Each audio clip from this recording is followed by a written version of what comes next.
Sa huling araw ng 10-day campaign period para sa barangay at sangguniang kabataan elections ay nagdaos ng isang grand caucus ang grupo ng incumbent barangay chairman na si Etchie Ramos. Nakiisa ang mga Santoleño at mga supporters. Si Ramos ay tumatakbong kapitan sa Santolan at kung muling mauupo bilang kapitan, ito ang magiging huling termino niya. Nagpasalamat ang kapitan sa mga taga-suporta. Binanggit din niya ang mga nais na ipagpatuloy na proyekto sa barangay. Dagdag pa, handa na umano ang kanilang grupo para sa araw ng eleksyon. For the 10-day period of campaign ay maging maganda naman at maayos ang lahat. Painit ang pagtanggap ng tao at ang sinasabi Etchie uli. Etchie pa rin ang sinasabi nila. At ako'y nagpapasalamat sa suporta sa 10 araw na umaga, hapon, gabi. Hindi bumibitaw yung ating mga supporters na talagang patuloy silang nagmamahal sa atin at sa buong grupong Etchie. Nakahanda na tayo lahat. Pati na rin ang ating mga tao, ang ating mga supporters ay nagkakaisa na pupunta at sabay-sabay silang boboto para sa grupong Etchie. Naniniwala ako na yung mga plataforma at programa na nagawa ko nung nakaraan at saka ngayon ay mga bagong programa para sa kabataan, para sa mga matatanda at para sa lahat ng mamamayan ng Barangay Santolan.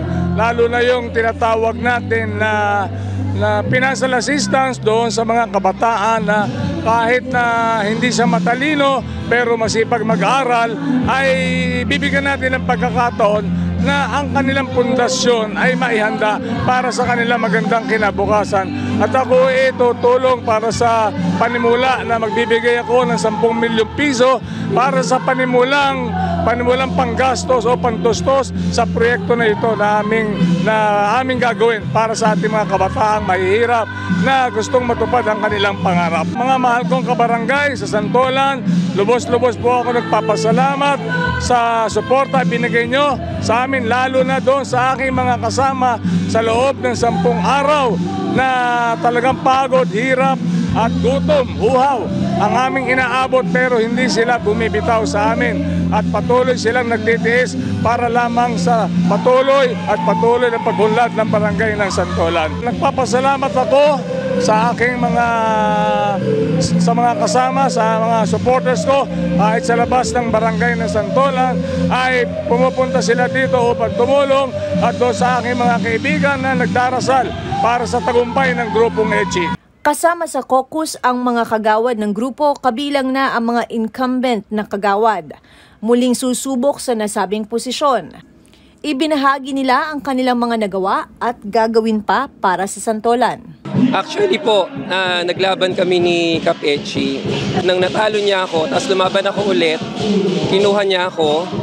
So isa lang masasabi ko, si Kap Etchie pa rin talaga yung deserving na mamalakad ng Barangay Santolan. Kasi yung pagiging mapagkalinga niya sa mga mahihirap, yung pagiging on-hand niya sa mga projects and programs, tapos lahat kaya niyang ibigay, hindi katulad ng mga kalaban niya.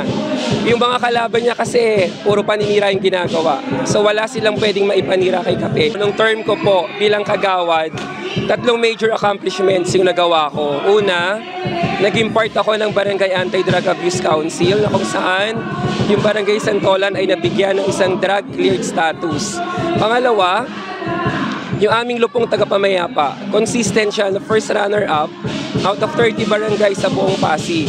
Tapos yung aking baw si BCPC, siya naman yung nag-represent sa buong Pasig nung nilaban yung Pasig para sa Seal of Local Good Governance.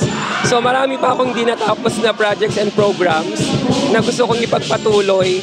Kaya sana po sa pangalawang pagkakataon, tatakbo ko ulit para magawa ko yung mga projects and programs na gusto ko pang gawin para sa kapakinabangan ng bawat isang mamamayan ng Santolan. Ako'y isang presidente ng isang NGO group ng Fire and Rescue Volunteer Group, yung CBY Fire and Rescue. Isa rin akong treasurer ng Federation of Fire and Rescue sa buong lungsod ng Pasig. No? So, ang ang mungkang adikain namin dito bilang isang fire volunteer is palakasin yung hukbong pamatay sunog dito sa Barangay Santolan. Hindi lang naman sa Barangay Santolan, ngunit dito sa buong lungsod ng Pasig, ganun din sa mga karatig lungsod ng Pasig, no? So yan ang isang layunin namin. And bilang committee chairman, yan din ang isang gusto kong isulong, yung palawigin yung kapasidad ng pang-medical.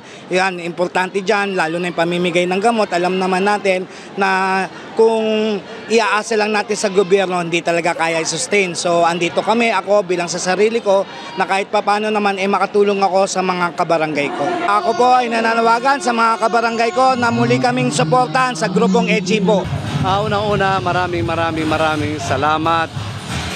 Since day one, yung pagsuporta nyo sa amin, sa mainit na pagtanggap nyo po sa amin, tayo ay pagpapatuloy pa yung ating mga nasimulang programa. Siyempre sa ating Kapitan Etchi Ramos, tayo nagpapasalamat dahil sa tiwalang binibigay niya palagi sa atin. Doon sa mga hindi pa po nakakilala, doon sa mga viewers natin, ako po ay isang retired professional basketball player. So, noong 2013 hanggang 2018, ako po ang umawak ng Youth and Sports Development Program. So, tayo nagpapasalamat dahil hanggang sa ngayon, marami pa po tayong mga nag-aaral ng libre with full scholarship from different colleges and universities through sports. So kahit na merong SK sa atin po iniatang ni Kapitan Etchi Ramos, and of course with the collaboration of SK para mapagtulungan. Actually sa mga hindi pa po nakakaalam, dito rin po nakatira ang proud po natin na produkto rin ng Santolan na si Val David.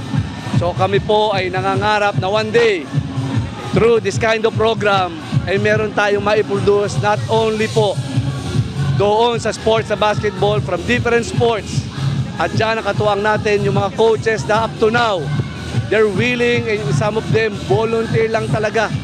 Kaya sobrang salamat dahil di naman namin kakayanin to ng dahil lang sa sarili namin, dahil din sa suporta binibigay nila, ito po ay naisa katuparan. Nais ng mga taga-Santolan na maipagpatuloy ni Kap Etchi ang ikatlong termino bilang punong barangay dahil madami umano itong nagawang programa para sa mga residente ng nasabing lugar. Gusto namin patapos yung term niya kasi patapos na siya dapat bandang huli na yung mga nakalaban sa kanya. Kailan marami kalaban kasi. Kaya gusto namin matapos muna yung term niya. Marami siya nagawa rito sa Santolan ng mga project. Dapat suportahan si Kapitan, dapat suportahan. Yan ang masabi ko, dapat suportahan para matapos yung kanyang term dito sa pagkabarangay captain. Ako si Luan Peñano para sa latest ng iNews Pasig.